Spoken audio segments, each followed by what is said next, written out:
Oh,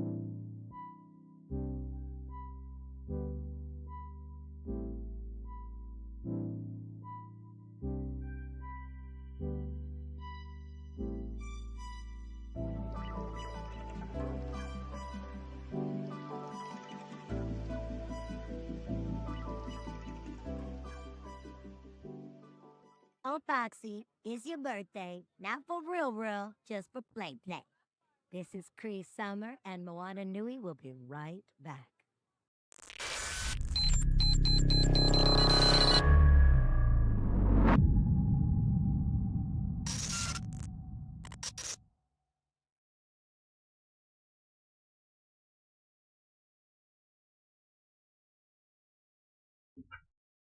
Okay, for now. Carnell from Comic Con Pictures. So I've watched your content with you being knowledgeable in the fandom. How often that you have to let people know that you know? Every single day. In fact, people come to my page to tell me I don't know anything. It's very constant, and I think a big part of developing my content is considering what questions are going to be asked. I speak in a way of like familiarity when I speak on certain subjects. Like, we all know what we're talking about, but because the assumption is that I don't know what I'm talking about, I find myself explaining myself more than actually talking about the topic. So, my biggest goal of this year is to really push the type of content that's still familiar, but it's sad, but to figure out a way to like tell everyone, like, I know exactly, here are my credentials, and, still be able to have a conversation.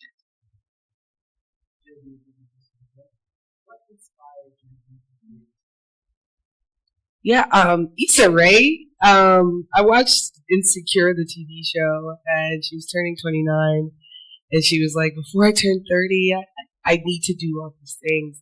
And it kind of put a fire under my butt. Like, I was in a totally different profession. I was working in like healthcare, and I was like, well, what's the harm in doing some videos on YouTube and just, feeling it out? And I didn't realize how much people really wanted to hear the voice of Black women. I always thought that we weren't welcomed. So just a response to my initial videos kind of kept me going and moving. What's your favorite part of the meeting, honestly, conventions. I grew up in the convention space. Like, I'm a child of a nerd. And so I've never been on this side of it where I'm like a creator, where people know me. And I've never been at a convention like MomoCon that has so many Black people at it. And so just being able to be in my space, being able to connect with people, almost all of my close friends now I met on the internet. And I really love the connection and the fellowship that comes with being at conventions.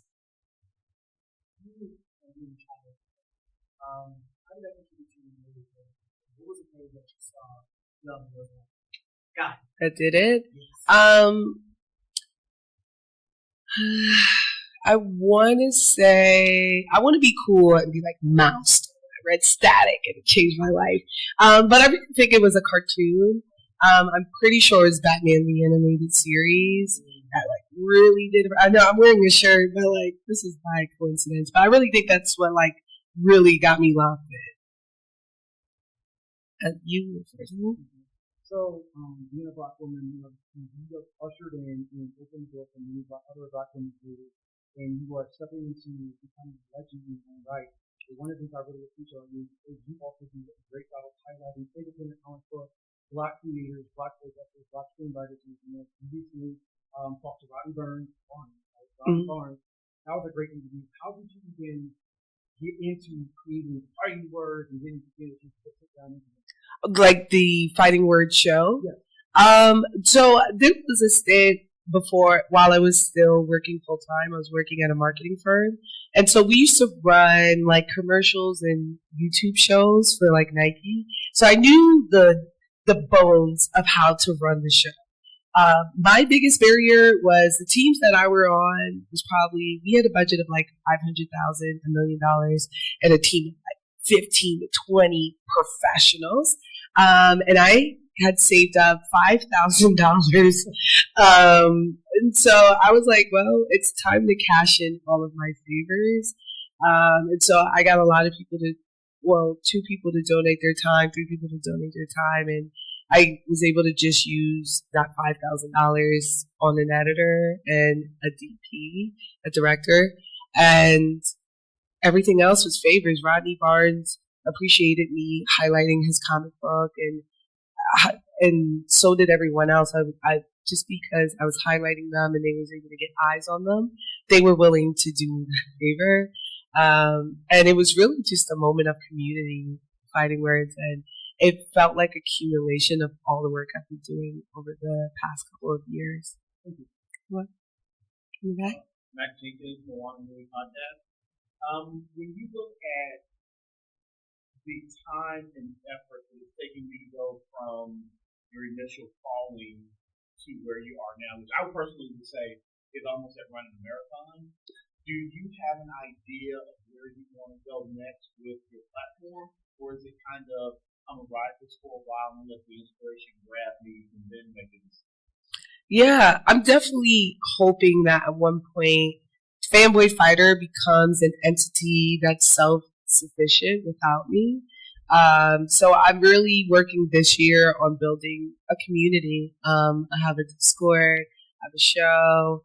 I'm hoping I'll get to a point where I can get enough money to fund other projects, comic books, things like that, where fanboy fighting becomes just synonymous with inclusivity and people who advocate for it. Thank you. Thank you. So how would you manage the representation of the next generation of young countries to see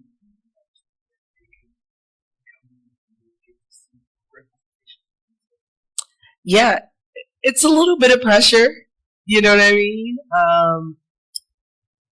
But it's very humbling and kind of surreal. I think every day I wake up, I'm like, I'm here. The things that I'm doing could potentially help other people. And I think that's also why I like coming to cons, to be reminded like why I'm doing the work. Because when I'm home on the internet, I'm in this like, controlled space where I'm reading comments, I'm seeing people who don't really appreciate what I'm doing, and it becomes difficult to understand like why am I doing it? Why is it important? But I love being able to show that like Black people are not a monolith, women are not a monolith, and just how we can be different, how we can enjoy ourselves, just the different facets of our life.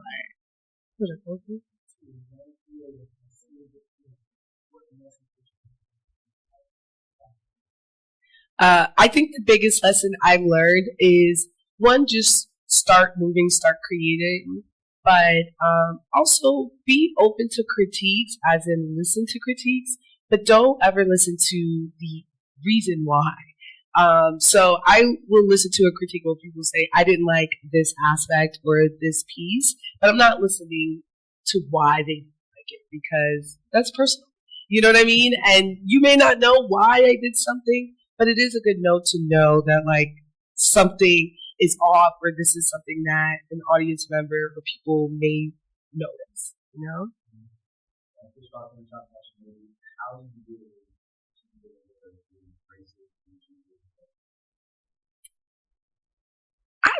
I don't know, man. I try my best.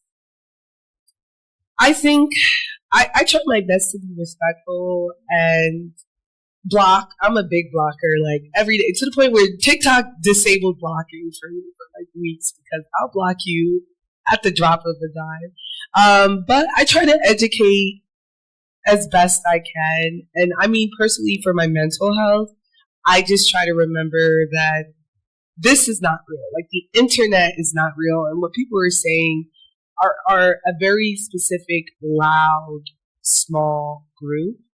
But I do other things for my mental health, like I exercise, I read, I listen to music, and just try to center myself, and look to my community as well.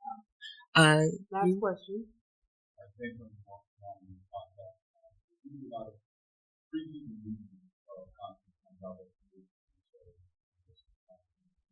How do you like the process of doing that and watch something and it doesn't look good? It's really important factor. I mean, still try to maintain neutrality, fair and fun. I don't think I'm neutral. Y'all think I'm neutral? Yeah.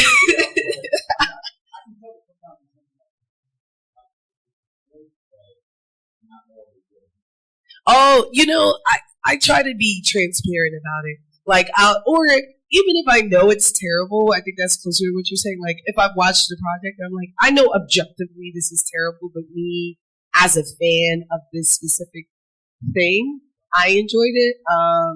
I'll just say it, and I think transparency and being open is the best way to go. I think the most difficult time I've ever had was for Madam Web.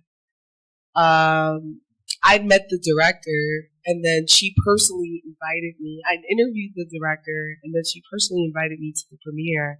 And so, but I'd already seen the movie, and I knew it was ass. I'm sorry, can I curse? I didn't even say that. But I knew it wasn't good. And I just connected with this woman, and I already knew what it meant to poorly review a woman-led project.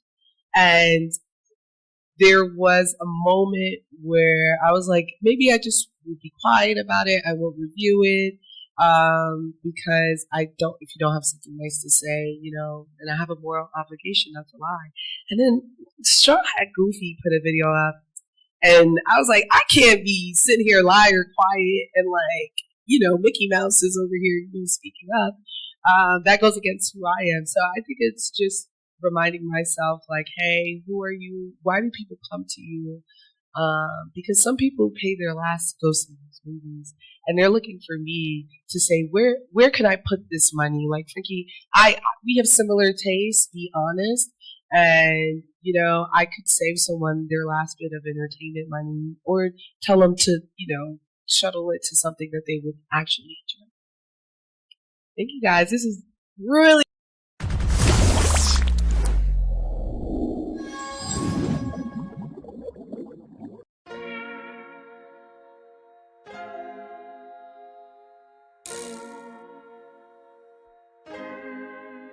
So many stories left to tell, even if we have to ourselves. Can't keep history on the shelf. If they won't tell it, we will. If this the land of the free, was a freedom then, when they annexed Hawaii and called it Cedar Lands, without any type of payment and no signing off, called themselves a republic in 1894. 1.2 million acres overtaken from the native Hawaiians. When they resisted, the West retaliated in violence and erasure. The Hawaiian language is banned as part of colonialism's plan to expand, yeah.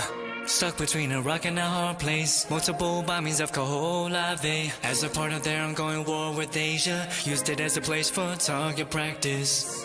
No consent or compensation. Colonizers call for annexation.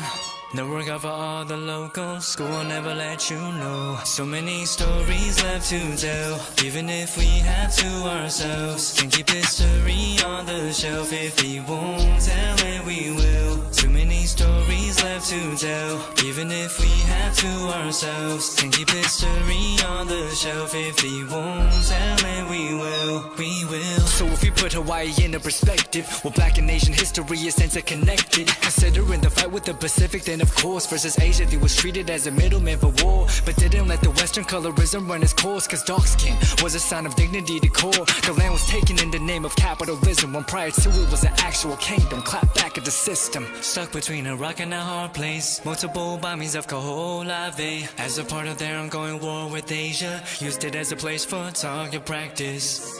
No consent or compensation. Colonizers call for annexation.